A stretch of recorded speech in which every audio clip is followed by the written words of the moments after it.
शनाया, ऐक ना, ऐक. कंटाळा आला यार तुझ्या आई बाबांचा. मला कळतंय, पण अगदी थोड्या दिवसांचा प्रश्न आहे यार, मग सगळं नॉर्मल होणार आहे. काय थोड्या दिवसांचा प्रश्न? मी एका दिवसात पकले माहितीये. आता माझ्याशी बोलला, फोन काय उचलतो? ऑफिस मधून फोन आहे, जरा एकच मिनिट.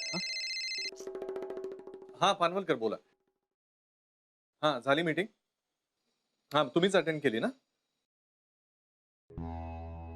श्रेयस नाही, पण जाताना तर माझं बोलणं झालं होतं की तुम्ही स्वतः अटेंड कराल म्हणून. मग अहो तो लाख म्हटला असेल, पण फ्रेशर आहे ना शेवटी. डील करताना काही हलगर्जीपणा झाला असता तर कोण रिस्पॉन्सिबल होतं मग? नाही नाही पानवलकर, एक एक एक सेकंड, मी ऑफिसला आल्यावरच बोलतो तुमच्याशी. हा मी येतो. तुम्हाला एकटं सोडून जाणार आहेस आता? बच्चा जरा महत्वाचं काम आहे, मी लगेच जातो आणि लगेच येतो. गॅरी प्लीज प्लीज नको जाऊ मला सोडून, प्लीज नको जाऊ. ऐक ना, तू एक काम कर, तुला घरात राहायचं नसेल ना तर तू बाहेर जा ना, कुठेतरी मॉलला जा, शॉपिंग कर, फिल्म बघ एखादी. एकटी? एकटी कशाला? ईशाला फोन कर, दोघी जणी जा ना. हवं तर मी येताना पिकअप करतो. हा ओके डन. हा? मी ना चेंज करते. आता चेंज नको करूस ना, छान दिसतेस साडीत. नाही नको ना प्लीज, मी सुपर अनकम्फर्टेबल आहे यार. बघा आई बाबा आले तर परत प्रॉब्लेम होईल. चल लवकर.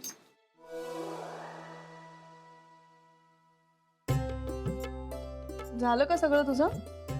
नाही ना, अजून बरेच बाकी आहेत. रेवती, हा रंग कसा दिसून राहिला ग?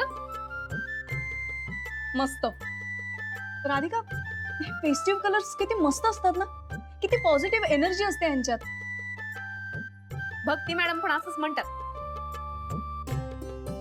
रंग खूप सकारात्मक राहतात म्हणून. रेवती, मला काय वाटतं सांगू का? कुणाचंच आयुष्य बेरंगी नसावं, सगळ्यांचं सगळं चांगलं व्हावं.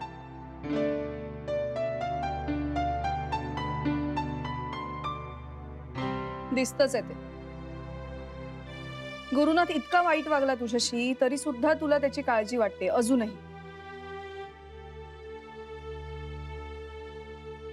रेवती, अगं शेवटी नवरा हा नवराच आहे.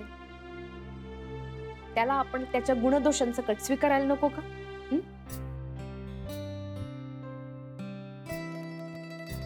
राधिका, हा विषय इथेच थांबूया, नाहीतर आपला वाद होईल आता. खरंच बाई, खरंच हा विषय पुरे, नाही तर पुन्हा वाद होऊन जाईल. ए रेवती, ऐक ना, हे सगळं विकून थोडेफार पैसे जमले ना का आपण ते मशीन घेऊन टाकूया पॅकिंगचं. नानाजी म्हणत होते ते फारच भारी आहे म्हणून. म्हणजे आता बघ ना, त्या काय काय पुड्यांना चांगलं पॅकिंग नाही झालं ग, ते मशीन घेतलं ना सगळं पॅकिंग बरोबर होऊन जाईल. पण पैसे जमायची वाट कशाला बघायची? मी घेऊन येते ना उद्या, तू फक्त नाव विचारून ठेव. हे नको बाई, किती करता तुम्ही मायासाठी. कधी कधी हे उपकारांचं ओझं नको वाटतं. राधिका, काय आहे हे उपकार वगैरे? आपलं ठरलंय ना असा विचार करायचा नाही, आणि होईल सगळं ते. हे बघ, आयुष्यात ना कुठलीही गोष्ट स्ट्रगल केल्याशिवाय मिळत नाही. आता आमच्याच फील्ड मध्ये बघ ना, किती स्ट्रगल करावा लागतो प्रत्येकाला, पण आपण आपलं काम थांबवायचं नाही. रेवती, तू ते मला सांगायचीस ना, ते आत्ता पटून राहिलं बघ. कोणत्याही बाईला तिच्या नवऱ्याचं नाव पुरेसं नसतं. तिला मेहनतीनं सामाजिक प्रतिष्ठा, आर्थिक स्थैर्य मिळवायलाच लागते, तरच त्या बाईचं अस्तित्व टिकून राहत.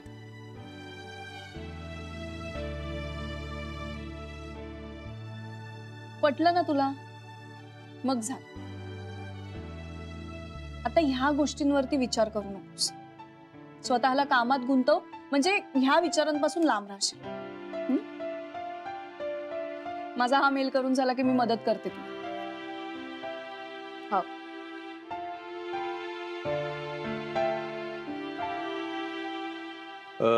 मिस्टर गुरुनाथ, काही कारणामुळे तुम्ही काल मीटिंग अटेंड करू शकला नाही, त्यामुळे श्रेयसने ती मीटिंग अटेंड केली. आणि मला ते माहिती आहे सगळं पानवलकर, मुद्द्याचं काय ते सांग.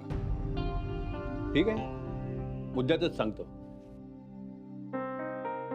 श्रेयसने आपल्या न्यू प्रोडक्टचं एक पॅकेज क्लायंटला दाखवलं आणि ते डील त्यांना अतिशय पसंत पडलं. अच्छा, गुड. काय पॅकेज होतं? सर आधीच्या पॅकेज प्रमाणे ते पॅकेट 50 रुपयाला मिळत होतं, पण जे काही चेंजेस मी सुचवलेत त्याप्रमाणे त्या पॅकेटची कॉस्ट आता 49 रुपीज 50 पैसे झाली. म्हणजे फक्त 50 पैसे कमी केले पर पॅकेट मागे. Yes sir. आणि क्लायंटला ते डील आवडलं. मिस्टर गुरुनाथ, कसं असतं मार्केटमध्ये लोकांची जी मेंटॅलिटी असते ना परचेस करण्याची, म्हणजे बघा की एखाद्या राऊंड फिगरमध्ये तुम्ही जर ती वस्तू विकलीत कोणाला तर ते तितकीशी नाही पसंत पडत, पण तीच जर का तुम्ही ऑड फिगरनी विकली तर ते जास्त ॲक्सेप्ट होतं. हां, आता ही गोष्ट सहसा कोणाच्या लक्षात येत नाही, पण श्रेयसने लोकांची परचेस करण्याची मेंटॅलिटी बरोबर ओळखली. गुड. नाही, व्हेरी नाईस श्रेयस. आयडिया चांगली आहे, पण प्रॅक्टिकली थोडीशी कच्ची आहे. तू खूप हुशार आहेस, पण कायम आपण जवळचा फायदा बघतो, दूरचं नुकसान बघायला विसरतो.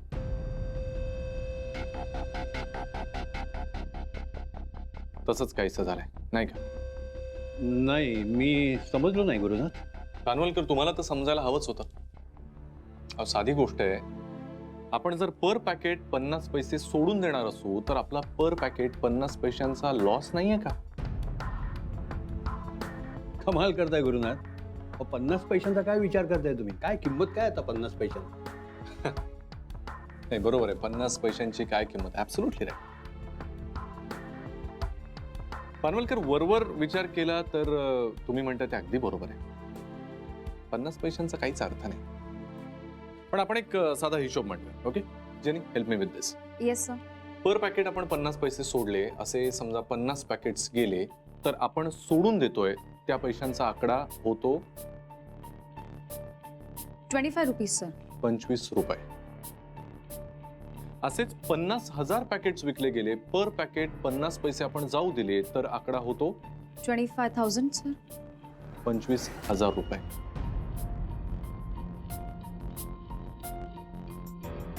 आणि असे 1,00,000 प्रोडक्ट्स आपण विकले, पर पॅकेट आपण 50 पैसे जाऊ दिले, तर आपला लॉसचा आकडा होतो 50,000 रुपये. Right sir.